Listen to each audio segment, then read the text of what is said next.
welcome to the Don't You Know I'm Loco podcast. We're three cousins looking to break generational curses by sharing our mental health and healing journeys. Join me, Candy, along with Lisa and Renee. Renee's behind the scenes today. As we talk about the things we're not supposed to talk about. So we have a guest today. This is Araceli Carrillo. Hello. I told Girl you. Carrillo. Yes. That's why Renee was like, I got a lot to talk about. And that's one thing that we want to go ahead and mention. Like, this is a platform for anybody who wants to use it. Everybody's welcome to come on here. If you have Let me stop you. Look, 222. I told you.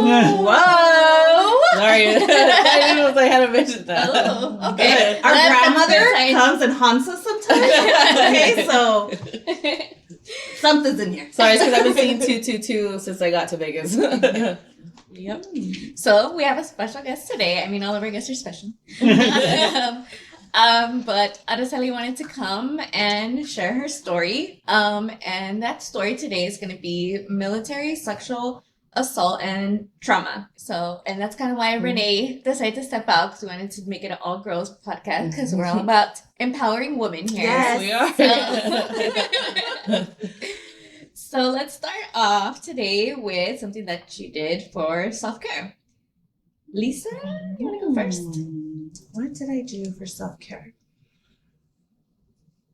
I have to think about this one. Pass. Come back to me. Okay. For self-care, what I did is I packed all my stuff for our vacation. I went and got a manicure and a pedicure, and I know, I saw your nails. You're like, they're so cute. Do they match your bathing green. suit or anything? My bathing suits are very bright and I had seen this color because I love getting all the like glitter ones, and I was like, that one is gonna be for vacation. So my nail lady was like, she's like, what color? And I was like, I've been holding this one for vacation because it's so bright, and I'm gonna be at the beach and stuff. So I'm like so excited. It's giving what's supposed to be given. Yes, vacation nails. That's what it is. Yeah. That's what we always do, huh? Like get your eyebrows done, get your nails done, get your feet done. You gotta be at your best. Yeah. You gotta be like on point because that is your time to shine. Yeah. This is what we work so hard for. We're always like, always. Yeah, I'm always like, I want to feel good, so I'm gonna. Did you pack like the day before, or like? No, I pack weeks in. How do you do that? Because I like throw stuff, and then I'm like, okay, in my head, I'm like, this will look cute with this, and this will look cute with this, and then add with accessories, because then like the last cruise that we went on, because we go on cruises a lot. That's fine. I overpacked, and it's like there's stuff that I didn't even take out of the luggage. So I was like, I'm not doing that this time. So everything that I'm taking, I'm wearing, and that's it. I packed the night before. I think I was done packing. So yeah, like I packed at 11. It was done like at 12:30. Oh my god! And then my oldest Aiden, he was like, yesterday we were supposed to leave, I think at 11 or something, and we ended up leaving at 12 because he didn't pack enough pants. And I was like, oh my god!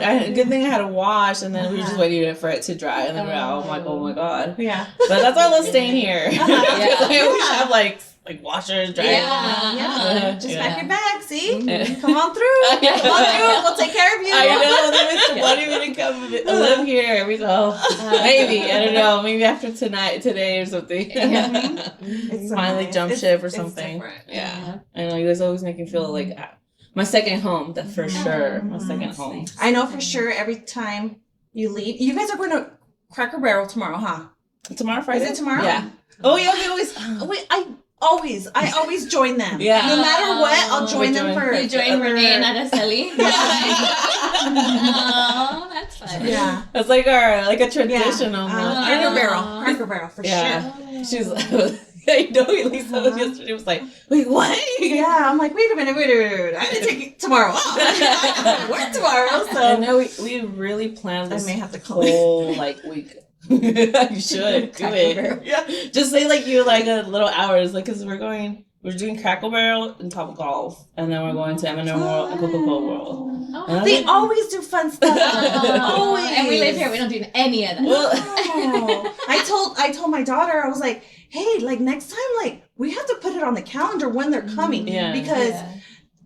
Last year, I think I took days off for it, so I joined them. You know, oh, how fun! Yeah, and I was like, well, I wasn't thinking this year has been crazy, but I'm like, next year for sure we have to put it on the calendar because they do everything, like where they do all fun stuff. Yeah, like and my daughter comes home and she's like, Mom, we did this, and that. She takes pictures and she has like, I love it, and she has the ones from the years before. You know? Oh, she does. Yeah. Oh my gosh, that's what I'm surprised that my little one didn't remember you guys. So let's see. Well, you'll see me next year. Yeah. Okay. You'll see me next year. Yes, I will. Where are you guys going on your cruise? We're going to the Bahamas and we're going to the Dominican Republic. And I can't wait.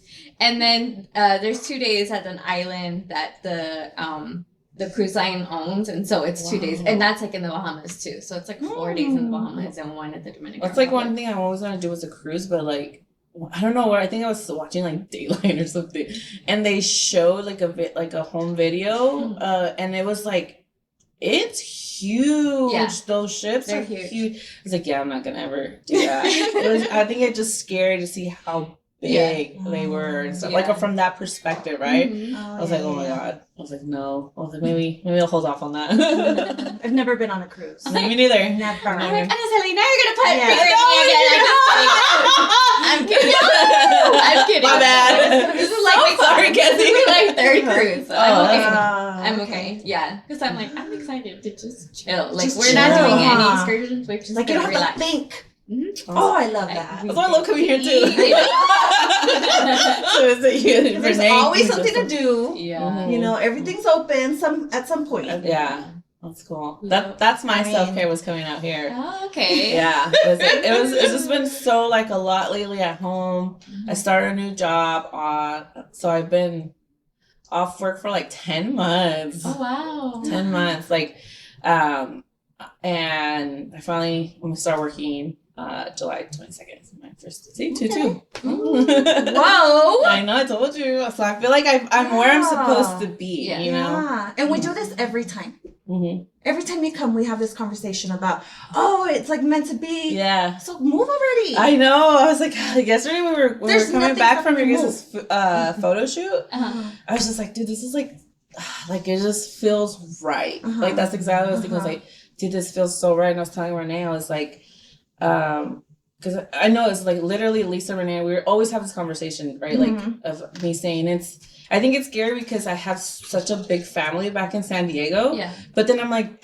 they treat me like family. You know, their parents treat me like literally. And I think I love coming here because they'll either if Lisa can't watch them, like or your mom or Renee's mom or dad, and so it's like I always have like some options. You have options, and my kids, and it's always like that all the time. It's not just because you're on vacation or you're just hanging out or visiting or whatever. It's like that all the time. Yeah. And it's at her parents' house too. It's here and it's, my house. It's wherever. And I think that the kids are older and they're always like, we love Vegas. We love Vegas. And I was like, that's right. You tell those people you love Vegas. That's right. So at first, people tried to mom shame me for bringing them. And I didn't realize there's so much to do out here for a family. So I definitely every time I come here to Vegas for it's literally self-care every time I come here. It's like I'm gonna do stuff for my kids and then I'm gonna do stuff for me, and it's a balance. I love that. You know what, I call myself a Vegas mom when I go to Cali, and I tell Melissa because there's so many, because our kids are different, right? The same thing with your other niece.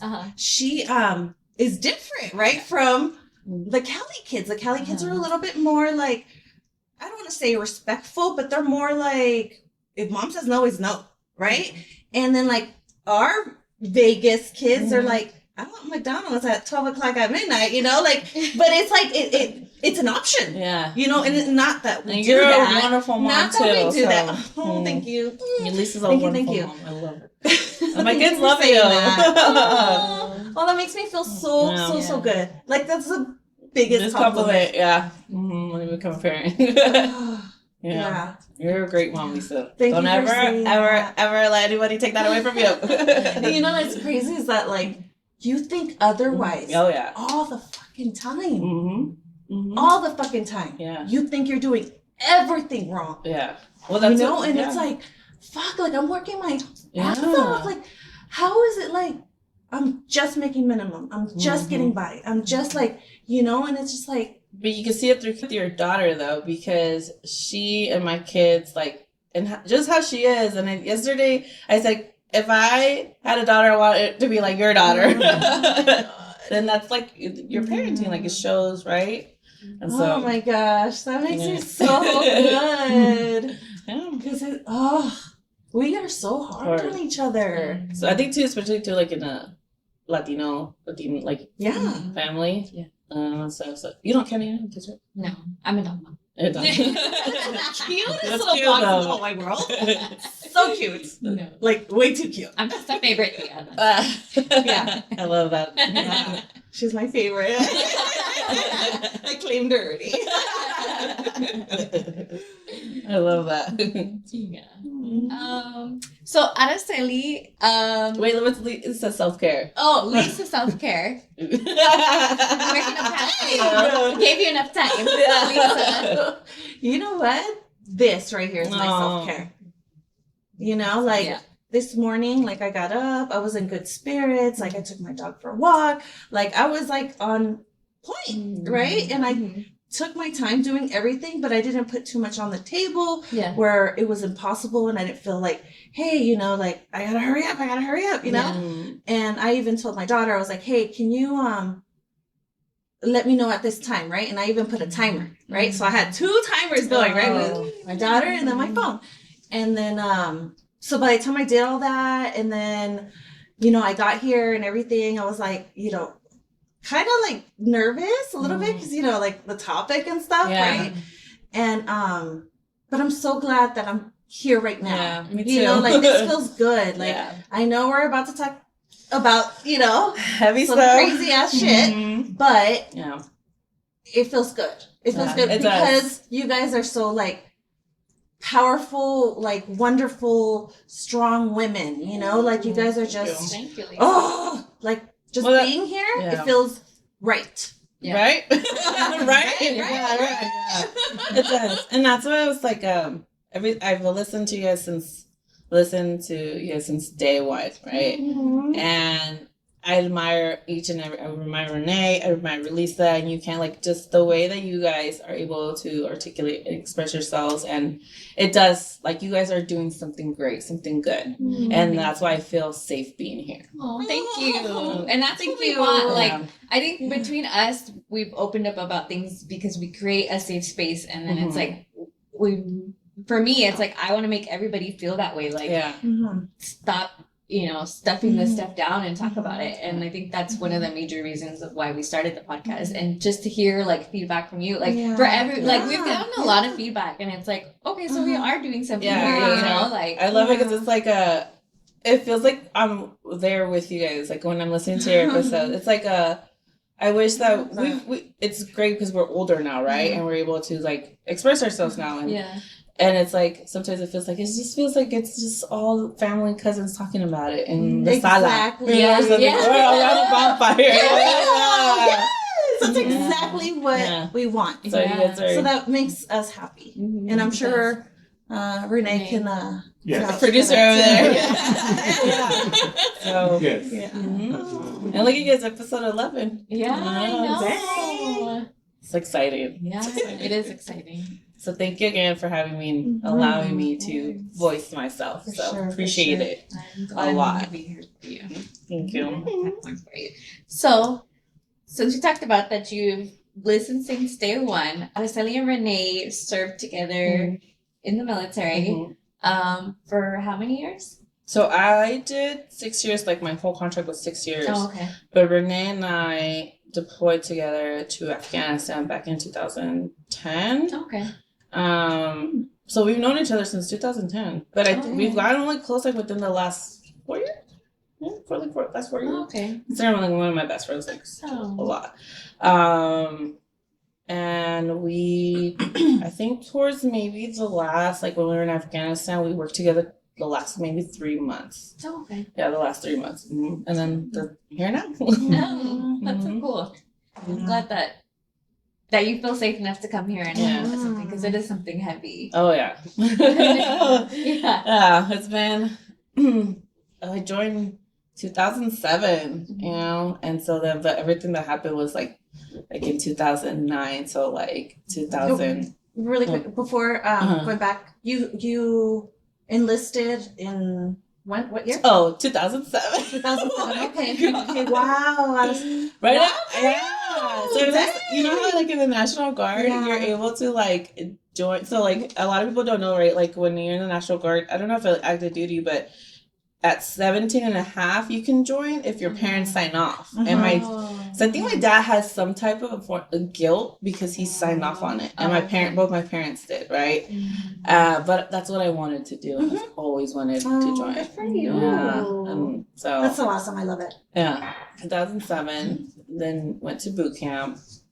Boot camp was so much fun. Like, God, it was like, I swear, like if I could go back, I would do it all over again. I still talk to those same people.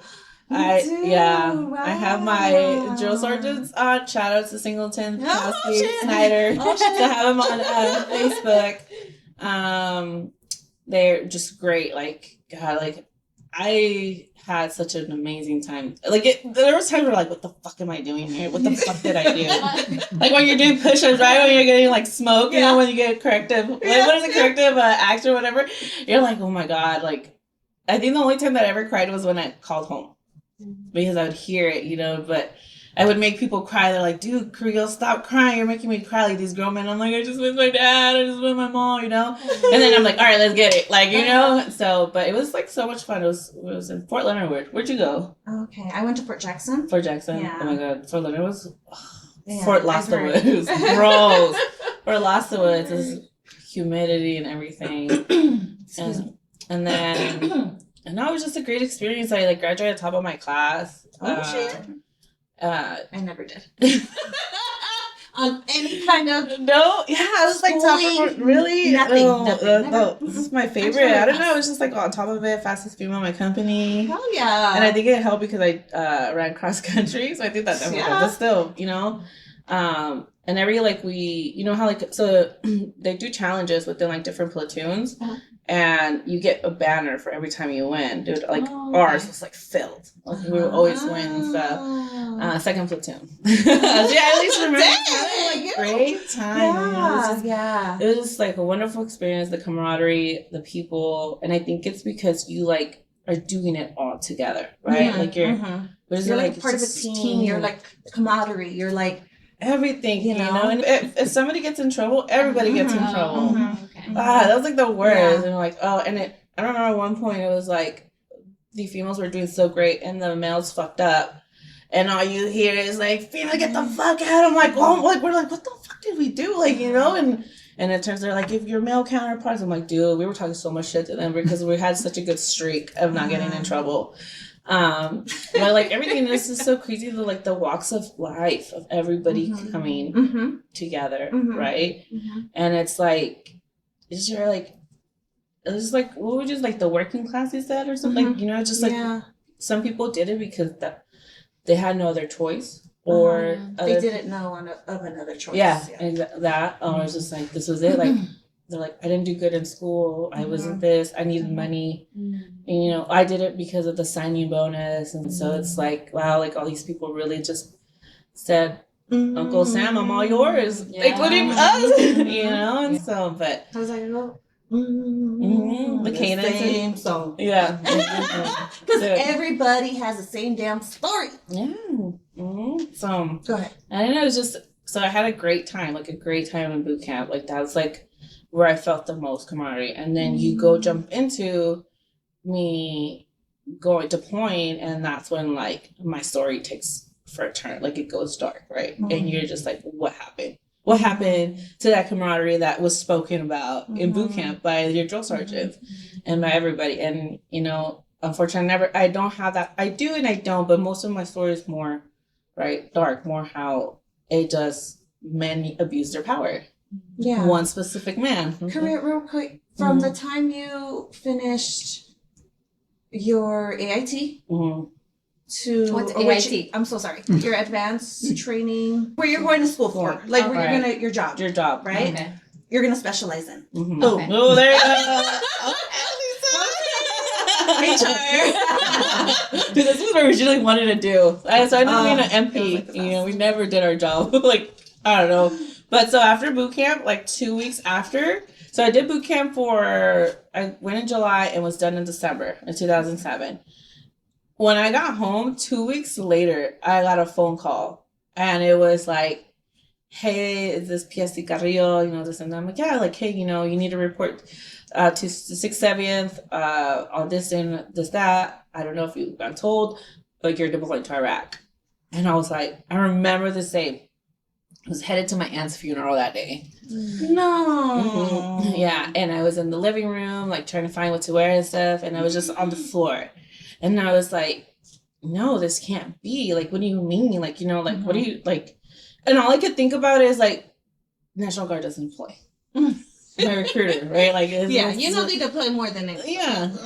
And so, like, it's, what? Like, what do you mean? You know? And I was just like, it didn't register until I got to my aunt's funeral. And I told a few, I don't know, I think it was just like the shock or whatever. When we're like grieving my aunt, and then next thing you know, I'm like telling people, like, I just got this phone call, like, I'm going to Iraq.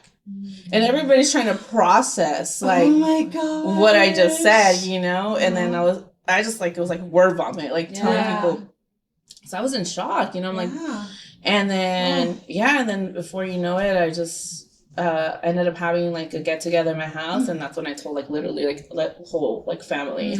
At the like a reception? So like, no, so like after like a week later or something when I had like I don't know, we always do that, like some big event, we always have a get together, right? Yeah. And that's when I told everybody that I was like deploying to Iraq. Dude, like it was. What did they say? Everyone's like crying because I'm the only woman in my family to have served. To have served. Okay. Yeah. So we have my uncle. Look at you. Yeah, I know. And it's too because I was the first one to be born here. So I'm like, and so it's just like crazy, right? And so then my cousin, shout out to him. I'm gonna keep his name because he's still like. We gotta protect him. He was just like, I can't believe it. And I'm like, he was one of the reasons I joined too, because I admired him, because I grew up with him. Like him and his mom, like his sister, like took care of me. That was like my second family. And I was like, I did it, you know, like I looked up to you, and one of the reasons. So he kind of had that guilt for a while too. What did he say when you joined? Like he was proud, but he just like, he was very, very proud. He tells like his favorite cousin. I love that. Yeah. And so and then after that I was reported, I think after that, like back in January, I reported to the 670th that it was only a platoon of us that going because we deployed with the 40th. Didn't you? Oh, that's part of the. I think you were supposed to deploy with us, Lisa. I think. What was it? No, I don't remember. Was she? Mm-hmm. Yeah. Mm-hmm. It's a long time. I know I blocked a lot of stuff. I don't even know. Yeah. I don't even remember. And so then I went with the 40th to Iraq. And that was like, it was like a good experience, but it was also a bad experience when you because that's where my story starts. Right there. Yeah. But it was just, I can't. So your good memories are your like basic training. Like, that's where. And the stuff that like I did accomplishments, right? Yeah. But for the most part, it's like that was like your favorite part. I love that. I love hearing people's like favorite part throughout their whole. But my whole career was like my favorite part of it all was boot camp. Was boot camp. It was like I love that. Loved it, and everybody always gets it. It's like boot camp. Yeah. Boot camp. Oh yeah, I sucked. It was last for everything, but not the last person. Did you join out of high school too? No. I joined when I was 21, 22. Something like that. I was already older. I feel like you should like get older, like because you're still like I was just starting out of high school. Oh my gosh, if I was a couple years younger, I would have. No, it's I can't even imagine because that's horrible. That's frightening. Yeah, it is like when I like look back at it, I'm like, I always tell myself like I want to hug that Carrillo, you know, that 18-year-old, 19-year-old, you know, going through that. Yeah, it was 18 when I went to Iraq. Oh wow. 18. It was like happy birthday. 18. Yeah, 18 came back 19. And then when I went to, after that, I went to, when I was in Afghanistan, I think it was like, I just had turned 21. Yeah. So like my whole like early 20s and stuff was like that. The military. For the military. Yeah. But how old were you, Lisa? Sorry. No, it's okay. How old were you when you deployed? When I deployed, 30. You know what? I don't remember the exact because when I was there, I was like, oh, I'm 30. Right. Like you're just. And they're like, no, you're 33. And then I was like, no, I'm 31. And then like, it threw me off. Yeah. And ever since then, like, I'm really like, I don't know. So between 31 to 33. Oh, okay. Yeah. Oh, yeah. Where'd you go? I know that for sure. Yeah. Lisa, where did you go? I went to Kuwait. We were there. We're support. Yeah. Oh, it was, you know what? It was a crazy experience, as in like all the nasty people came out. Like all the shit comes out. So like, horrible. Yeah. And like me included, you know, like it's such an ugly place. Yeah. For me, like it was wrong. It was bad. It was like I didn't. Anyway, we'll go into that. Yeah. But you did 6 years too? No, I did 14. Jesus. God. You did 14. Like almost career. I thought she was going to be career, like lifetime career. Lisa, and you know what? Though. It didn't take very much for me to be like, I'm done. Really? Like, I mean, it got to a lot. It got to a point where I was Thank like, you for your service, Lisa. Okay. Thanks. But like, it got to a point where I was like, okay, I'm done because shit's going like down. Like the leadership is shit, you know, and it sucks to hear that it's still continuing like that because people are groomed, right? And I can go all day. Yeah. Right? Yeah, you can't. We can. Definitely. For sure. Yeah. And it's not just like the people that you're around. It's like you go to schools, you go, you know, you get sent to different places, right? And there you think you're like, oh, it's cool, you know, like you're meeting new people and stuff, and you think you're okay, but your guard is still up, you know, and at least you expect, you know, like you're being groped, touched, and like just crazy, and it's like you don't say shit. You're very sexualized. So sexualized, right? Yeah, super sexualized. And it's like, super. The fuck, like in class we were cool. Yeah, you know. Well, like outside you're like, and wait, it's like, it's just anyway. I definitely when I feel like later, like when I went to Afghanistan, there was like a fetish for Latinas because we were more with the men out there were more Caucasian, more white, you know, because over here, I think because we were the National Guard, right? The mixture like with the men was Latino men, right? And then once we got activated, we were on that side, and it was like, dude, we were like exotic to them, you know, and you're just like, it's the amount, right? Because I'm so young, right? You're so young and you see it, and it's like, you're just like, oh my God, like, why are we such a fetish to you? You know? Because you probably look like nothing that they grew up with. Yeah. And so it's like almost like a conquer. It like, like, oh, okay, you look nothing like it, but I'm gonna conquer you. Kind of thing. It did feel like that. Yeah. But once training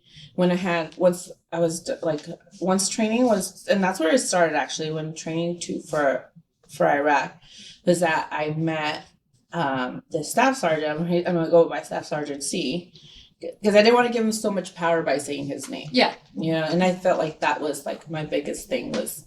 I didn't want to feel like they had this power over me, because I wanted to take back my power share my story, take my narrative, right? Like that, this is my story. This is what happened to me. Yeah. And then that's where it started, was in Camp Roberts. And I just remember, like, I will never forget our first encounter, right? He was a E6, a staff sergeant. They were technically not supposed to like fraternize, congregate like that, right? What was your before still PFC. Oh, okay. Still PFC, so E3. Okay. And I'm like, can you explain all these terms? so sorry. I'm sorry. Lisa, I have no idea what these terms mean. You have to tell me. It's your rank, it's your position, or like your grade, like what your PSC is your private first class, which is an E3, which is your rank, right? And so staff sergeant is an E6. Okay. And they're NCOs, non-commissioned officers. Okay. We're lower enlisted. So there's a level junior enlisted. Junior enlisted? Oh, thank you. So it's like you're right. Like I just came by, you're right. Junior enlisted, and so it's your chain of command. That's pretty much. So the junior enlisted not really supposed to congregate with higher reps like NC non-commissioned officers. Okay. We were it was a night range, and he was with his friend, and they were coming down on the vehicle and just talking to me, asking my name, if I was single, like it just probing questions, fishing questions. And that's where it started. And I was just kind of like, oh, like, hey, and that's me. Like, I'm such a social butterfly that people think I'm flirting with them, and I'm not. And then I'm like, oh, you'll know when I'm flirting with you. And so then, and then it just went from there. And somehow we exchanged numbers, and we pretty much ended up having a relationship from there.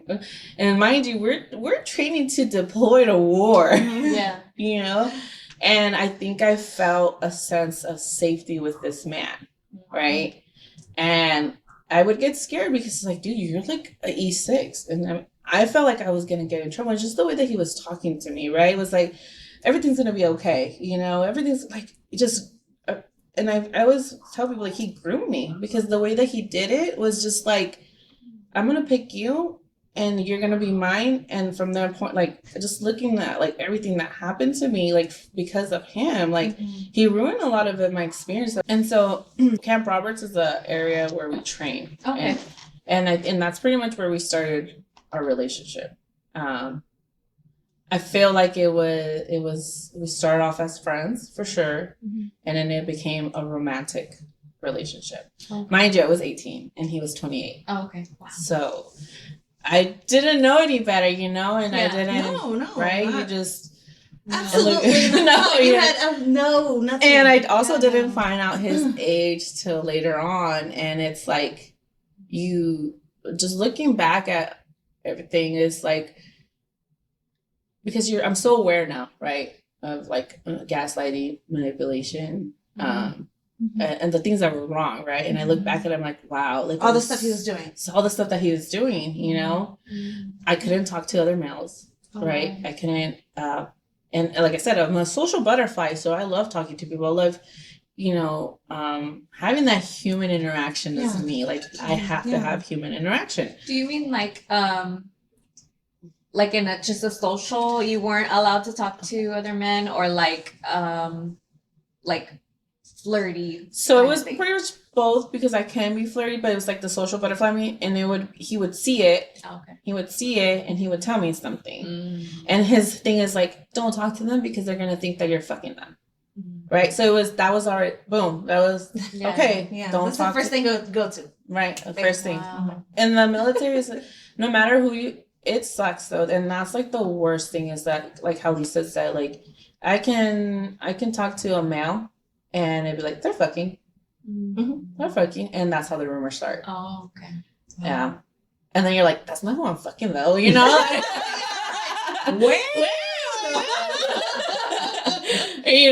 Or it's like, really, my man's back home, and so then, but yeah, it was just like anybody that a female would talk to, it's like, oh, they're together, or they're,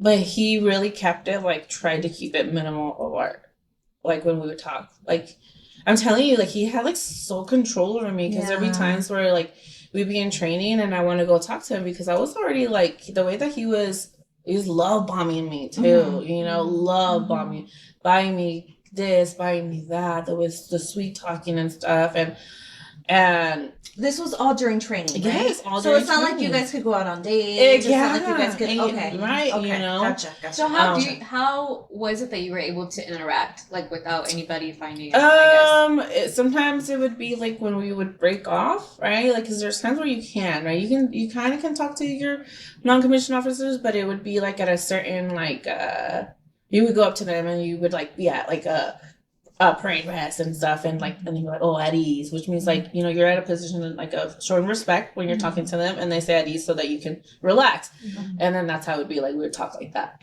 or text messaging, or we would, unfortunately, we would sneak off, right, and talk.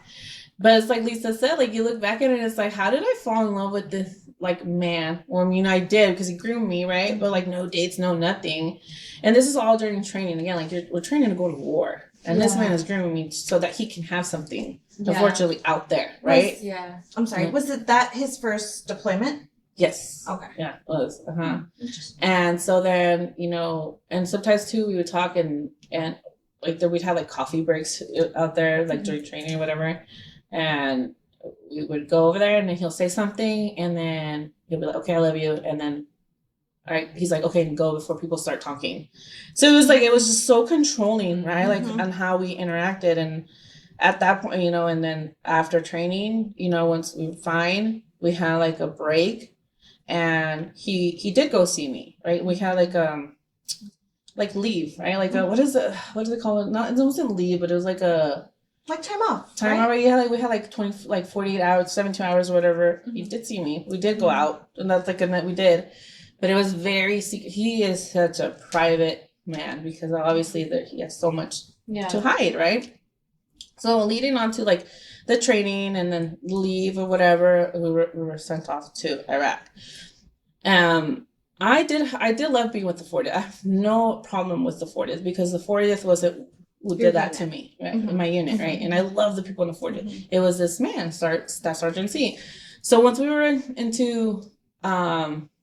once we got to Iraq, first we went to Kuwait, then Iraq. We really didn't interact that much in Kuwait because it's just training still, right? And so then once we got to Iraq, we landed. I will never forget this. Like, I'll never forget this stuff with him, right? It was like, because he had an inside source. His best friend was what is that platoon called? It's Headquarters, thank you. Headquarters platoon. So which is like more of the admin people, more of the admin. So that's me. Yeah. So he had his best friend was there. Yeah, so he had an inside source. And he was what happens? Yep.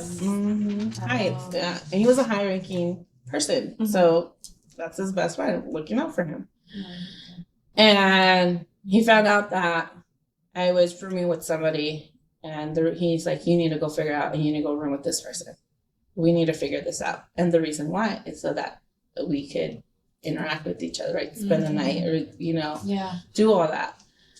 And I was like, no, like, I'm okay. And then he made me freak out. Like, how am I going to figure this? I had to figure it out. I had to figure this out and stuff without like exposing him. And I was so scared to expose this man, right? But that was doing this to me. And so then figured it out. I ended up rooming with somebody that obviously knew what was going on, right? And he roomed with his best friend. And so, and you would think that we would have time not to like do things that we did, but he found ways, right? Yeah. Found ways to for us to sleep together, found ways for us to hang out, go to the gym together, right? And if I talk to anybody, what are you doing? Why are you talking to him? Stop. I felt like I couldn't become friends with those people because he would get so mad. He would get so upset and he would just like, so you don't love me, right? So you don't love me. So this is so, you know, just saying, I know. And I look and I get so angry because I feel like I could have had like these friendships like I did in boot camp now, right? But looking back, and unfortunately I made my deployment about the war and about him. Oh. Yeah. And because that's all you had. That's all I had. That's all I had. Real. Yeah. And it's like, so when we were, so that's all I knew, right, was the war and him. And I remember your guys' last podcast episode, Dr. Christie saying like, we always feel the need to protect, right? Protect them. But it's like, I don't want to protect this man anymore. Yeah. You know, I want to protect me. Yeah. Me who had this trauma that like, it's just like looking back, I was so young, you know? Yeah, he was very predatory. Oh, for sure. For sure. He was. And it's so crazy because, you know, days turn into weeks turn into months, right? So I was so, I think we were already like 4 or 5 months into the deployment. I was in love with this man. I was so in love with this man. And I remember he had to go on mission. And I remember like, hey, can I use your laptop? You know, I need to do some homework or whatever. Maybe me, and of course I was going to be nosy and go, oh my God, I will never, ever, ever, ever forget when I went on that laptop. I clicked. I don't know what the thing was. I clicked. First picture was him and his wife. Shut up. It was, I will never. Oh my God. The way that I felt in that moment, I clicked, and it was, that's how I found out he was married. Oh, wow. This whole time. Like that, just that little. And I'm like shaking because I'm scared. Like it's like the part of me in that moment, how I feel. That's how I found out he was married. This whole time I didn't know. I asked, like, he had a girlfriend back home, and he's like, no, you know, broke it off before I got here, you know, this and that. And I remember just like, he's fucking, it was a picture of him, his wife, they got married, por civil, I don't know how you say that. Civil court. By the court. Yeah. And so then going like through pictures, and I was like, no way. And I was just, and then she had kids, and I was like, oh my God. And you know what the suckiest part is that I was like, I don't want to let this man go. I don't want to let this man go. And then I was like, no, you have to let him go. Yeah. You have, the moment I was so pissed. And he was on mission, right? And it was my day off. So it just consumed me like that day. Like it just consumed me like of anger, of sadness. And it's like, how could he do this to me? How could he keep this from me? Because of course, if I knew he was married from I would never. And in my head, I'm like, how can you do that to your wife, bro? Like, how can you make this 18-year-old try and fall in love with you when you have a family back home? And getting mad at, and I would always have these conversations afterwards with it. What was it? Was Staff Sergeant C? Fuck you, Staff Sergeant C. Yes, you, Staff Sergeant C. And I just like, it was like, how dare you, you know? And when he came back from mission, he went to go look. He would always look for me after mission. Always look for me. Where are you? You know. And I was like, I remember leaving the laptop open so that when he came, he saw. And I was like, I can't do this. I can't believe you. Oh, shit. So like, you left it like, so for you him see. to be like. Yeah, for him to could see. Exactly. You know. Yeah. Damn. And so I was pissed. And I was like, when he came looking for me and stuff. And I was like, no, like, dude, like, I'm done. Like, I'm fucking done with you. Like, how dare you do that to me? And it hurt because it was like, I was already, at that point, I was already in love, right? Like. I was already groomed. I was so invested. I was so groomed to the point, you know. Yeah, your feelings, your emotions, all that work. You know, and so then. Oh my gosh. Yeah, and then a couple weeks went by, and it did everything, and unfortunately, he grew me back and won me back, and he made it seem that it was okay what we were doing. So the whole deployment were together. So and there was times where I would break it off, right, and then I would. That's it. Talk to other people or talk to somebody else and kind of mingle. And you need to fucking stop talking to them. What the fuck are you doing? You know I fucking love you. Like all that. But even after. After. Oh. Even after. He would get so mad and stuff. And the thing about it too is like I thought I couldn't get away from him regardless. So we were in the same community where we all lived, you know, and it sucked because it was just like, he would buy me stuff. He would do this, do that. We even went on leave at the same time, you know? And so it's like, what kind of stuff did he buy you, if you don't mind me asking? Like jewelry or like clothes for like the big thing there was like certain military wear to have, and he would buy me boots, like military gear, stuff like that, because that's the thing that could use out there, or anything that I wanted, like I'll get it for you and stuff like that. But obviously, and so and I remember he got me this. Oh my God, I will never forget this one time. This was after I found like everything like tried to win me back. I will never forget, because he had keys to my room.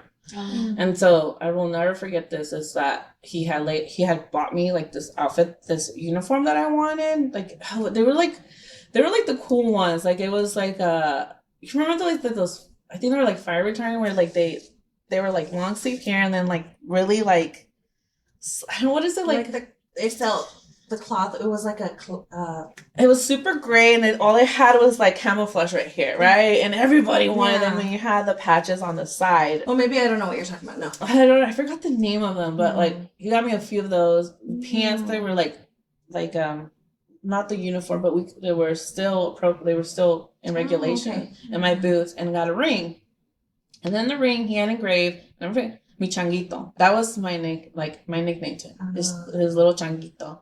So I'll never forget when he gave me all that, there was a ring, right? It was like a band. And on the band it had engraved Mi changuito, which translates to my little monkey. Oh. So that was his nickname to me.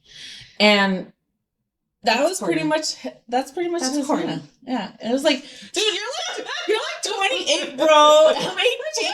Come on. And so it's like, and I remember thinking that was his way of apologizing for me finding out. Isn't that sad? I don't know. It's just like, at the time, you're like, I'm sure I was like, oh my God, like, oh, he does love me, But what did he say that the ring meant? Like, what was the significance of the ring? So he said that he loves me, that I love you, that this ring signifies I love you. It was like pretty much like a wedding band. Did he say it, or was it just like?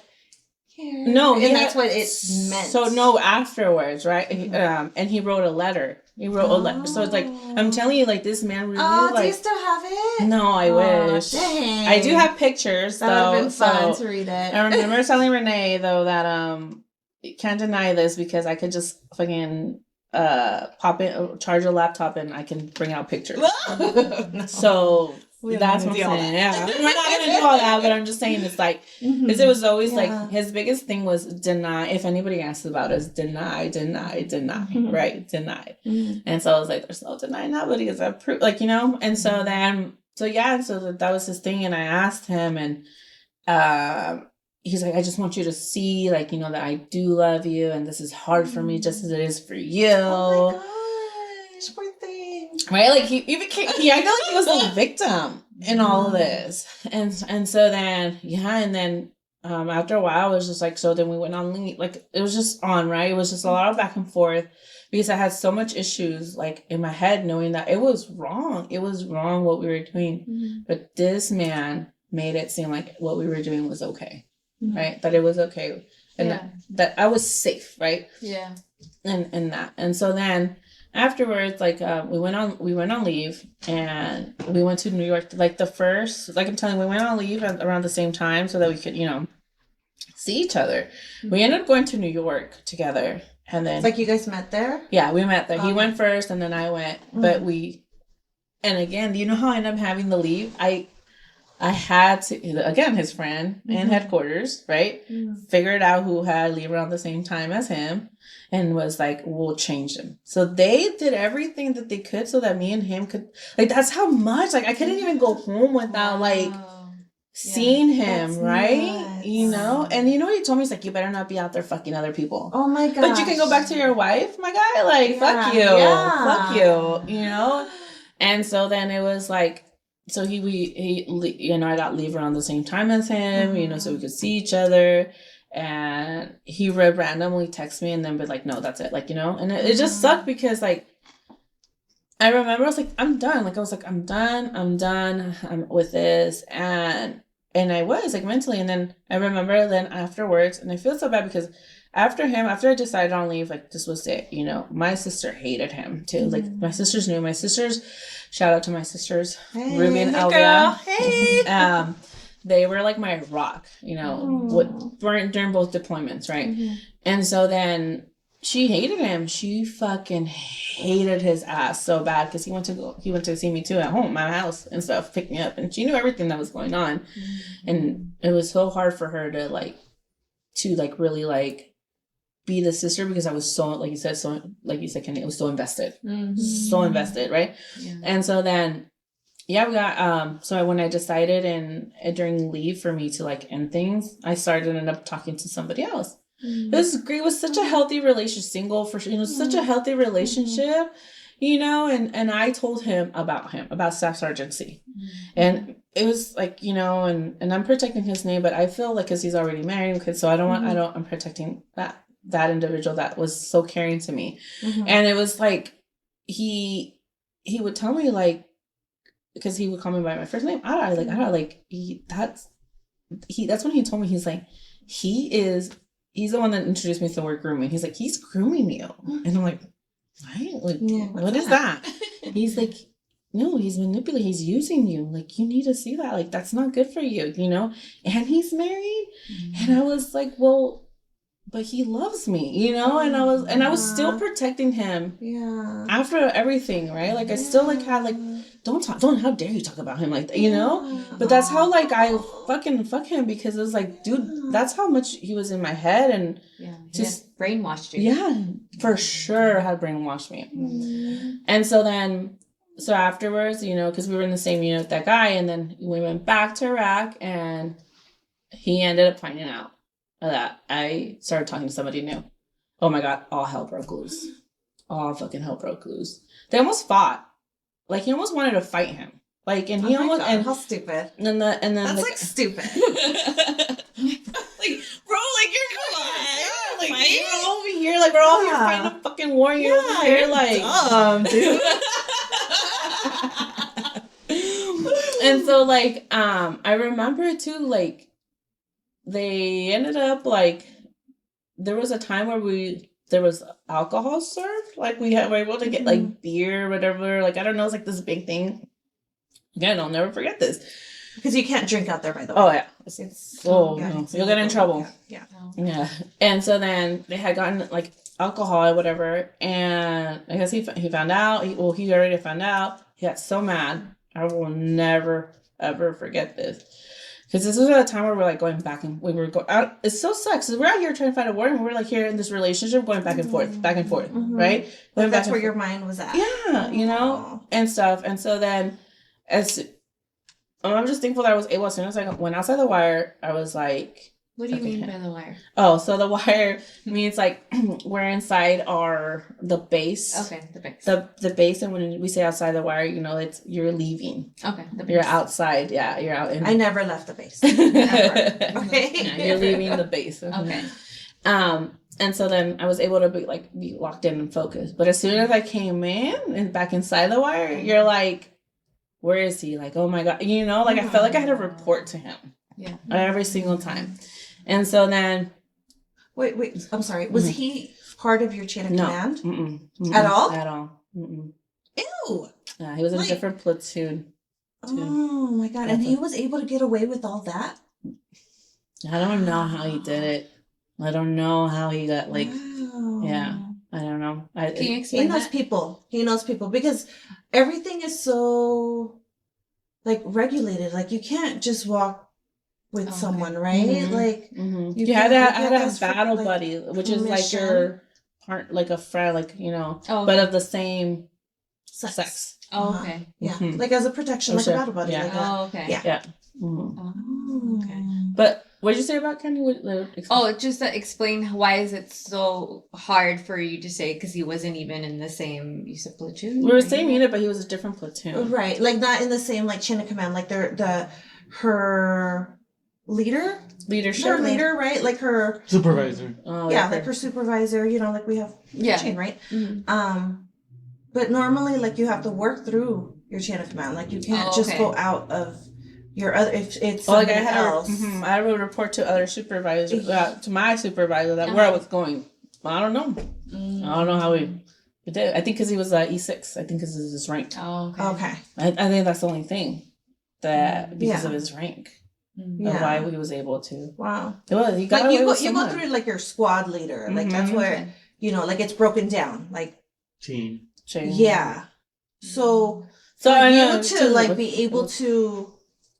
I'm sorry, I was still processing. No, I know, but I know what I mean. Like it's like able to like to go outside of the chain, right? Like of who I report to, and being able to go do things with this man is like, you're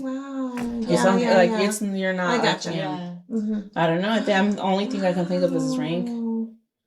That's okay. And they also too, like I was a good soldier, and that's the thing, right? About everything about this, right? Is that me coming here is just to. Right. I feel like a lot of women experience this in the military, and it shouldn't define you because I also did a bunch of stuff. I was out there fighting a war, you know? Oh, can we pause real quick? And can you like tell us the shit that you did out there? So we were, so we were, our mission out there, so I was MP, which stands for military police. That was my job. So we were out there in Iraq. We were in, what we pretty much ended up doing is that we would go to each police station and like train the Iraqi police. We would do, we were in the front lines, and people think that women weren't, but the military police women were. Okay. We were out there. I was a gunner, so I was out on the top of the Humvee. I was also a driver, so I would drive the Humvees. Do you have pictures? I only have like 2 on my Instagram, and they're all on that like my laptop. We'll share. They're all like on my laptop and stuff. But the 2 pictures that I have, like I have one, my favorite one of Iraq, and one of my favorite one of Afghanistan. We got into our mission was just to build like the forces of the police, the Iraqi police, train them to go out on missions with them. If we found intel that there was a house making IDs, we would go over there. We would go, look for it. And we would do foot missions. And also most of our too was like win the hearts and minds. We're at that point too, win the hearts and minds. So we would do humanitarian things out there and stuff. So imagine doing all that and then going back. Oh my gosh. All that drama.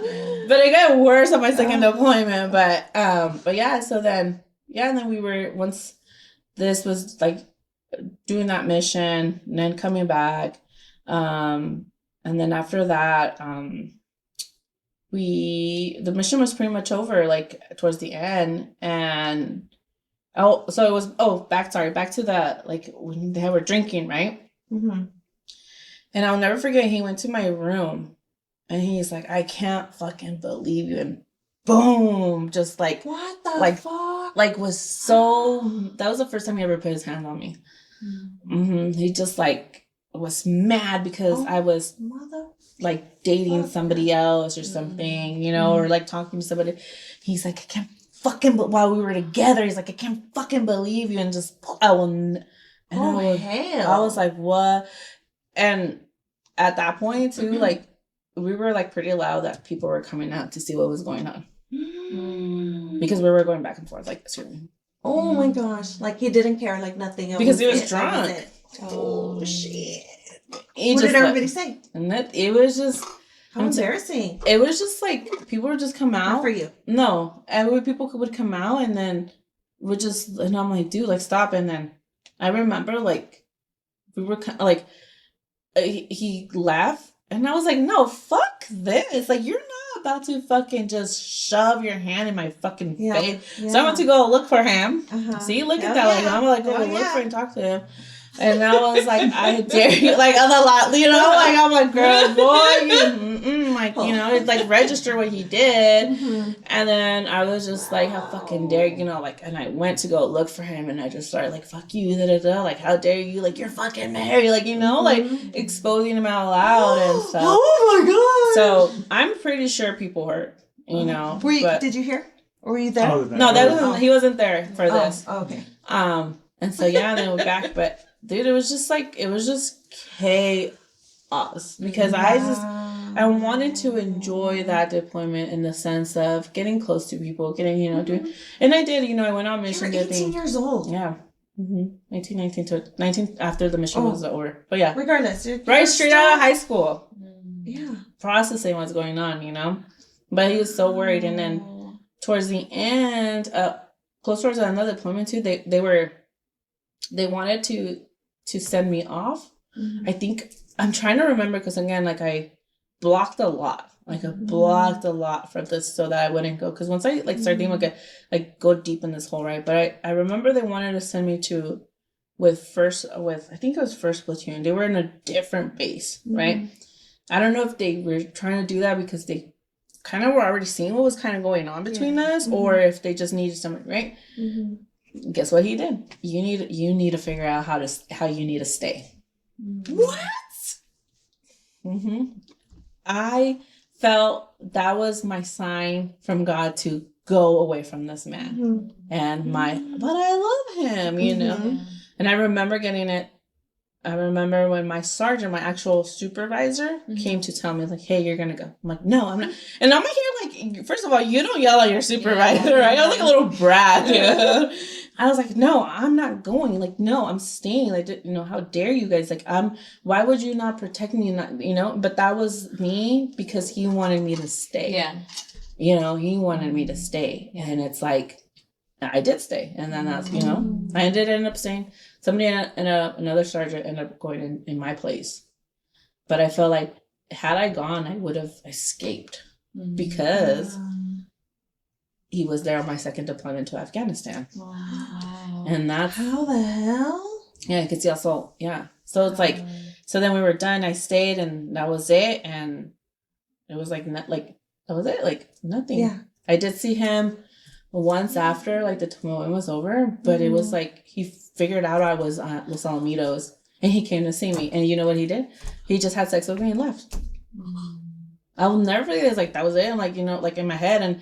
And I felt like I could never say no to him. It was like, I was so scared to always say that. I could never say no. I was so scared. Like, so, because in my head, he's like, he's an E6. He's an E6. I can't say no to him. He's smarter than me. He knows how I can get in trouble, And so, and I remember, like, after, like, that, like, I went once to Los Alamitos. I don't know how he found out. I was there. Wow. I don't know how he knew I was there. Wow. He came see me, and he's like, come on. Of course, a male can't be in the room with you, and stuff. And figured he came, he went, had sex, and he left. Oh, wow. I'm telling him, I'll never forget, like, dude, you just left like that? Like, what the fuck? Like, how he fucked him with my head like that. And stuff. And then after a while, afterwards, like, after that deployment's over, we just training, but never really saw him again until our second deployment to Afghanistan with the 330, and I fucking hated that deployment my whole life. It was great. It was great, and it was not great. More not great than anything because of how people treated me over there. And then he had a part of it to do with it. So, yeah. Okay. So, and what we mean by, okay. So. Is that like they, and I'm not saying I personally know things, but I've heard so many stories that your story right now, it's the same story. Like, when I had my soldiers, like my female soldiers, they would share shit. And I'm like, oh my God, like, I'm so sorry, what can I do? Or like, how can I, help you or how, and it's like, fuck, like, so you sharing this story, like, I'm watching your story. Yeah. Like, I can, that fucking sucks. Yeah. And so it's like, and I remember too, like, I've always wanted to speak up because when the whole Vanessa Guillen thing happened, and I remember people thinking, you look like her. Like, you look like her. And I was like, I am her, like I am her. And I remember going to this protest with like, it was like, like speaking up about what happened. And my sister spoke, and my older sister, because, after this is like when we went to Afghanistan, like I said, like that, the Afghanistan deployment was, I felt like that's the one that I would talk about in therapy. Wow. Because my story started in Iraq, right? But it ended like in Afghanistan. And that's where like years upon years to like not get like before like I said, like last night I cried myself to sleep because of thinking about everything that happened. And it's like I remember like Dr. Christie saying, how are you gonna heal if you can't feel? Oh, right? hell. Dang, Dr. Christie. Yeah, so I kept like repeating it and stuff, and it's like, okay, I have to feel this, but it's crazy how like remembering some trauma can bring back that feeling. When I just remember crying, I was just like, oh, it's gonna be okay, like you're gonna be okay, because I didn't know if I wanted to talk about my experience, right? Because I felt like nobody needs to really know, but I'm like, no, like my story is valuable. The story is valuable, you know, and I was like, it's time, you know, and so then it was like, so when the Vanessa Guillen thing, and that's when I was like, dude, like, no, you need to like speak up or something, and I tried, and so I felt like that was like my calling to finally say something here, you know, and so. And with Vanessa Guillen, she was sexually harassed by her supervisor, right? Supervisor, yeah. I think more than one, too, and then she was, unfortunately, she was murdered on base, dude. Out of all things, on base, and I always think back at it because you know, like the armory, like it's so like heavily guarded, and like there should be cameras. So for him to get away with that, like it's just like going. I mean, damn. Her story alone is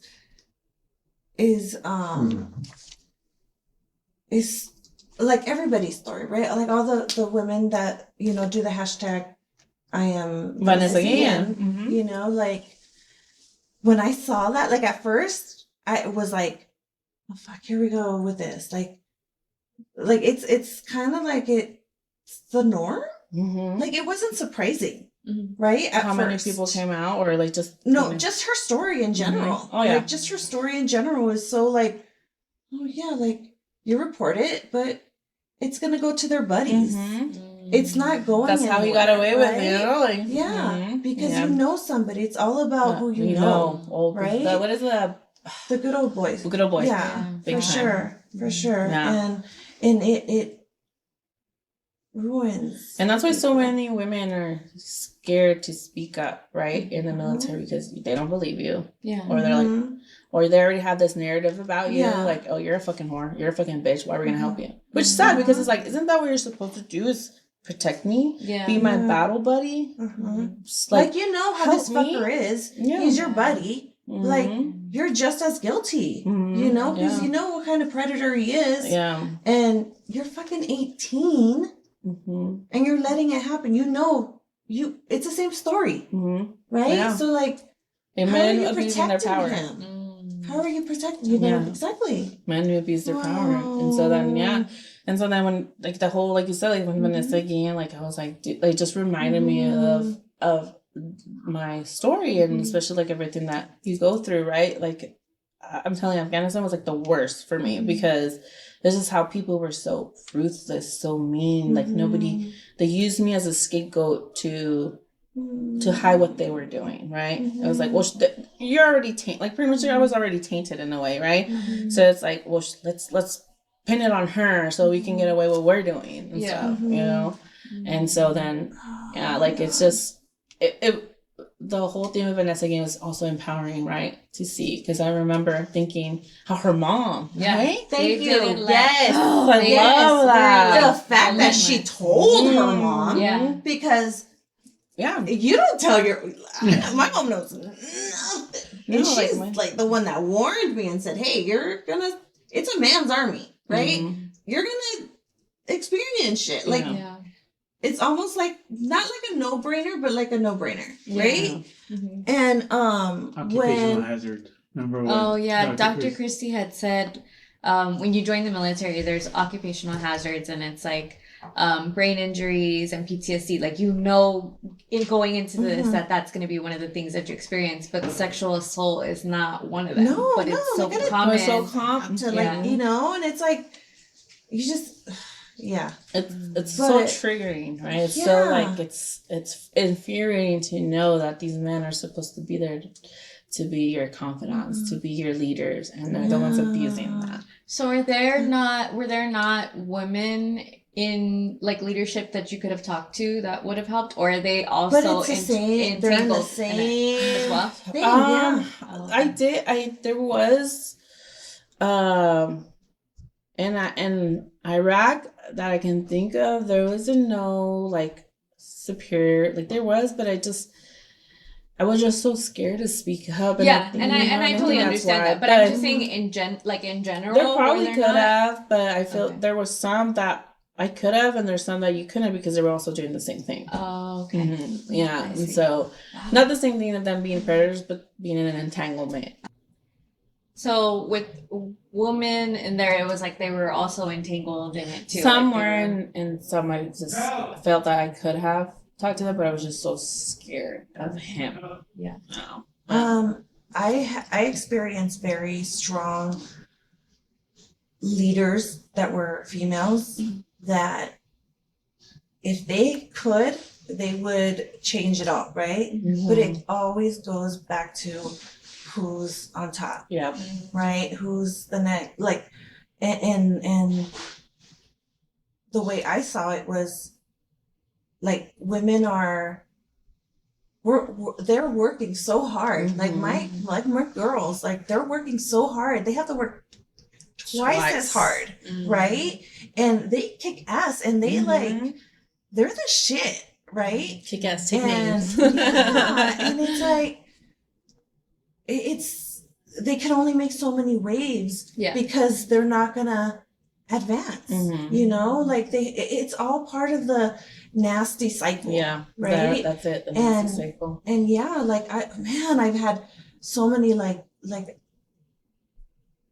But that's what I'm saying. Like it goes back, right? Like unfortunately, like in the military, like from what I know, it's you can either they really like you and you can do no wrong as a woman, or you're gonna be pinned as a bitch or a whore. Yeah, yeah. So that was like you going to another female.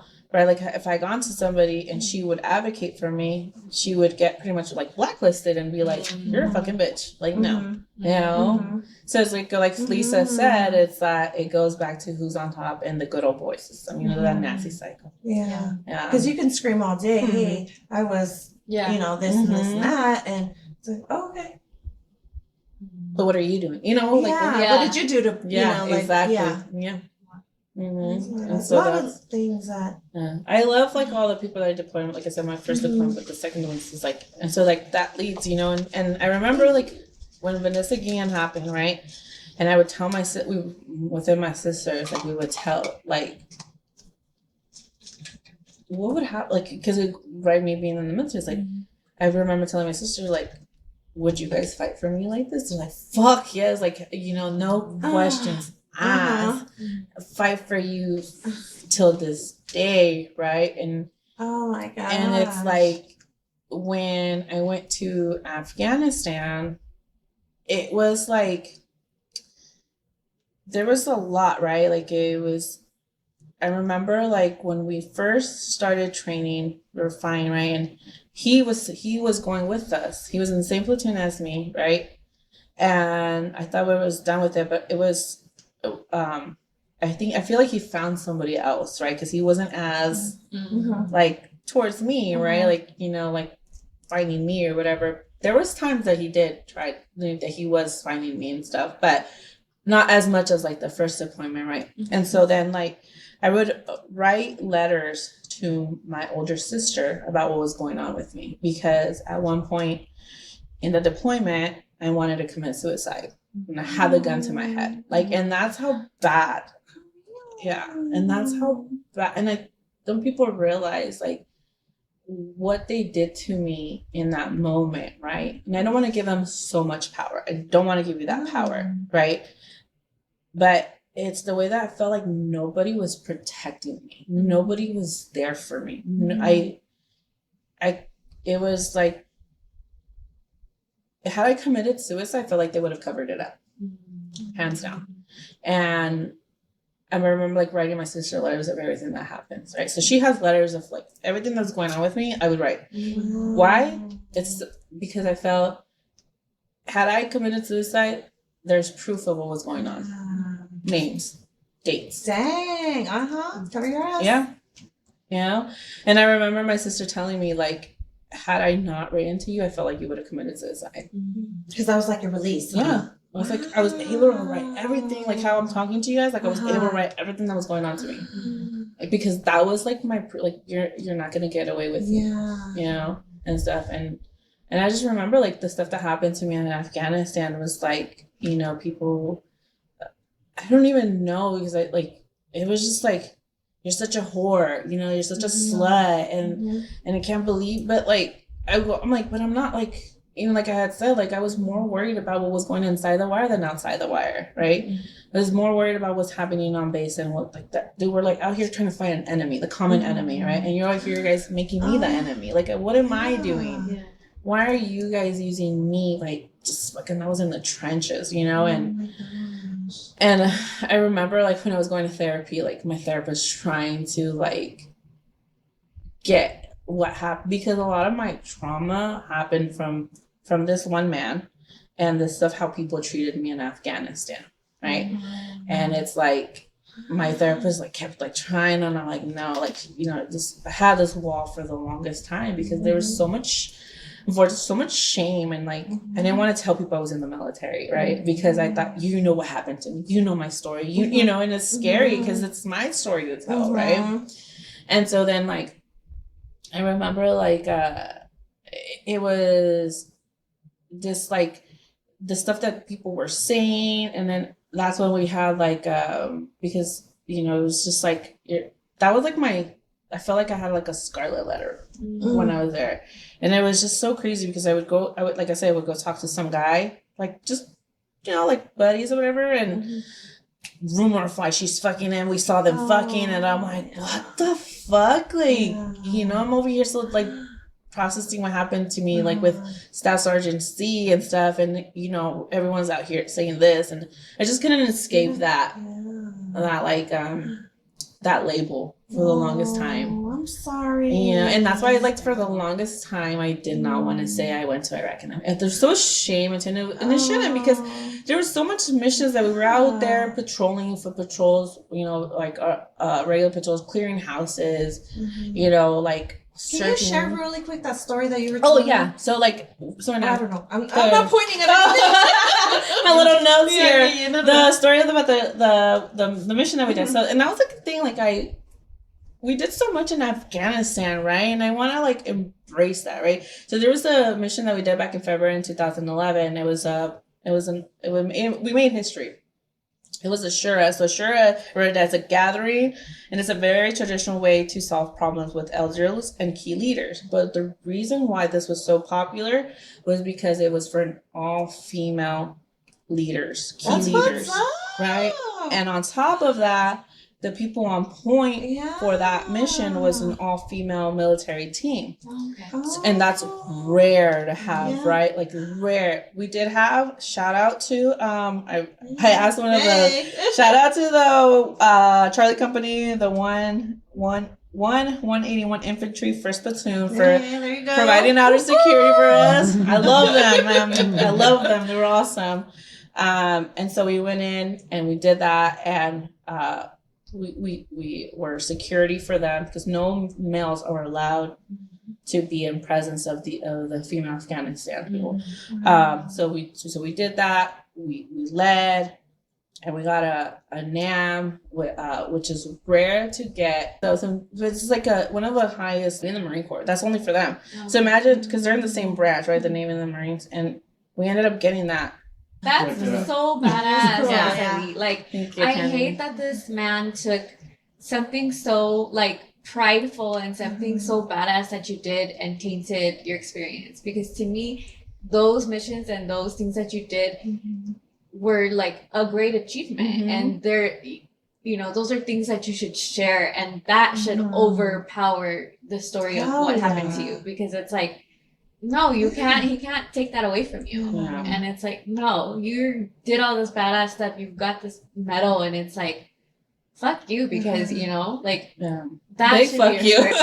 Yeah. And I appreciate that, Kenny, because it was like it's taking so much time to embrace that, right? Embrace it, because I was like, no, fuck you guys for making me feel like this, fuck you for taking this experience away from me. I'm gonna take the positive accomplishments that I did, especially this one, because it's rare, you know, as a Latina woman in a man's world, right? And it's empowering to know, like, no, I'm gonna take my power. I'm gonna take, you know, and this and stuff, because this was a big deal, and a lot of people don't know is that this mission, like, would have not happened had I not said anything. So yeah, and so like right? And we were able to get mad.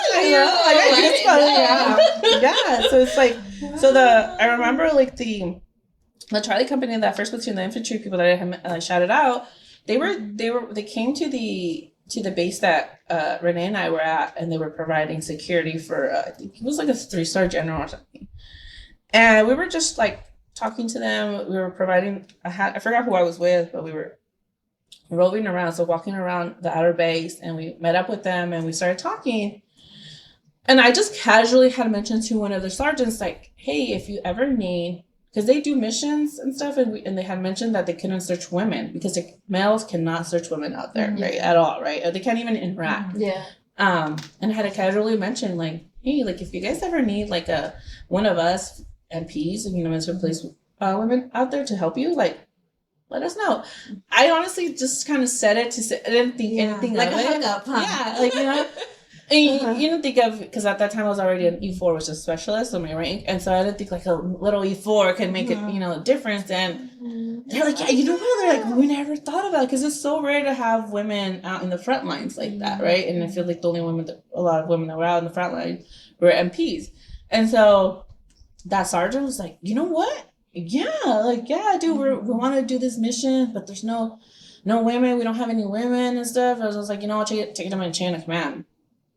And I'll never forget. I think like a week later, I remember when one of my sergeants came in. He's like, Rio, first sergeant wants to see you. Oh my God. I was like fucking like shaking. I was like hyper. I'm like, why does the first sergeant want to see me? That's the principal. Oh my God. And I was like, oh my God. So I went in there, and then I remember him and their captain. And I just like was like this, and I was just like, oh my God, like, you know, I was saying pretty res, like, you know, and I was like, oh my God, this is all it kept saying, oh my God, what's happening, you know? And the first thing that came out, he's like, hey, you know, this unit specifically asked for you. And I shit. Oh, I love that. But I got scared because the way he said it, like how do they know you? You know what I mean? And stuff. And so then I was like,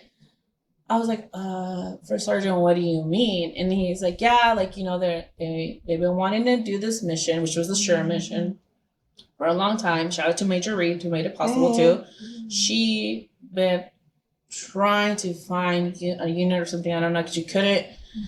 And they're like, they specifically asked for you. They want you to come out and train them. So I trained like 3-4 women. They wanted to, so I went, they picked me up, it was like a whole mission for me to go out with her, you know, that we're gonna go on this day, you know, and I feel like these are the stories that I want to share more, you know?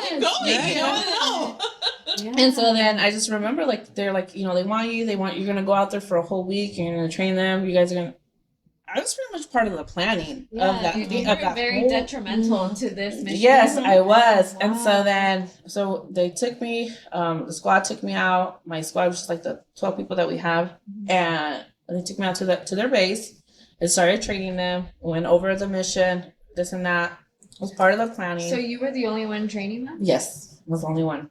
Can you sit in that? Like, sit in that. You said something, and then you started this whole thing. Like you were saying, the other person was trying to do it.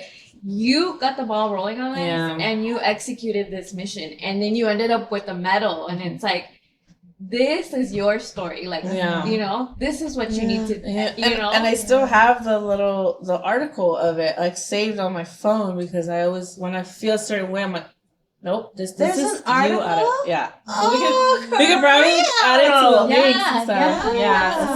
And so then, you know, I trained Major Reed and 3 other girls, you know, on the shooting, on the protocols, on this, because, you know, the guys couldn't do it because they were out doing missions. So then when we went back, after the week, I went back, right? I figured out how they were going to do it. The only thing that I couldn't do was once we really like got the mission to like, they found they said, no, we have to have her. We have to have Carrillo. We have to have Carrillo. And so they had to pick certain women. So we got different women from our different platoons and stuff. But I just remember like, no, we have to have her. And I was on that mission. I was point. So I was leading. Oh, wow. And me and shout out to, I love her so much, to Sergeant Diaz, Heidi Diaz, I love you. We love you, Sergeant Diaz. I talked to her till this day. Oh, awesome. Till this day. That's my dog. I love her. So we were both point, and so we were pretty much meaning like we were leading the pack, right? So they gave us the plan. They told us this, and it was so funny because a lot of the males were like mad because they're like, how are they doing this? Like they were talking so much shit because this is like a whole and it was all Latina women. Oh wow.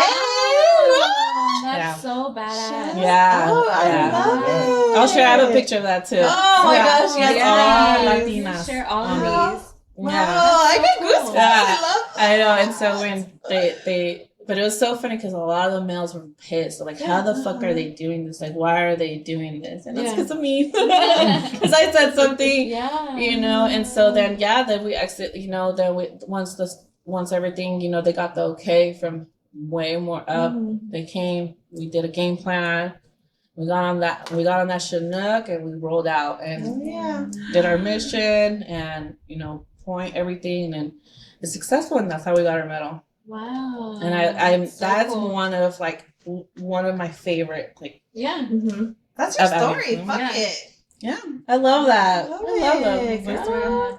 Honestly, your face, like, you're like glowing and it's like your face lit up when you talk about it. And it's like, I hate that your experience is tainted by, you know, what happened to you. But that is such a, like, badass. Like, you freaking led this mission and it started because of you, because you said something. And it's like, that needs to be your experience. You know, that needs to be your memory of that experience. Yeah. And I won't forget one of my sergeants, because I couldn't, because of my rank, I couldn't be there on the debriefing. But I remember, and I was sad because, like, dude, why can I not be there? Like, at least, like, give me the exception to be there, right? Yeah. I helped train, I helped plan, and, you know, and I was like, so the debriefing is the meeting afterwards, right? Like the meeting of us discussing the mission, what went well, what could have done better, right? I'm like, I feel like I should have been part of that, right? But because of my rank, I couldn't be, right? So I couldn't see, but I do love, one of my sergeants was like, Carrillo, they talk so highly about you in there. I will never forget that. It was like, no, they talked about you. They talked highly about you. You were mentioned a lot in there. And I just feel like, and I'm glad I'm sharing this because I want them to know, like, that was me. That was me, right? That's fucking me, and that's why I'm here, right? Hey. So, I think I ended up had the article. So maybe, like, I think I tried to pull it. Is it okay if I can read, like? Yes, read it. Of course. So it's like this whole thing, and I'll never forget it. Like, it's on my favorites on my.